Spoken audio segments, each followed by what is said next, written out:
जी विरह स्थिति देखते ऐसो फाइट કર્યો જાવે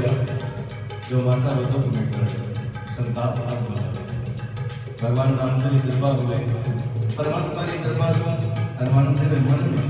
ऐसा भाव जागृत हुए और हनुमान जी बड़े राम जी को सुंदर गाना कथा चल रही तब नहीं मोदी का मनोहर दान राम कितने सुंदर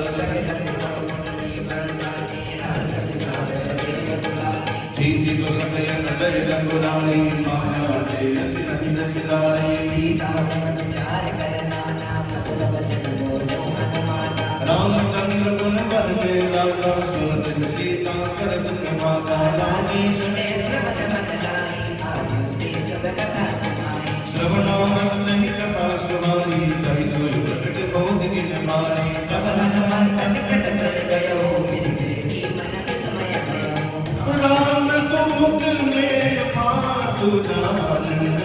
की सत्य शपथ करुणा निधान की यह लोभिता मातु में आनी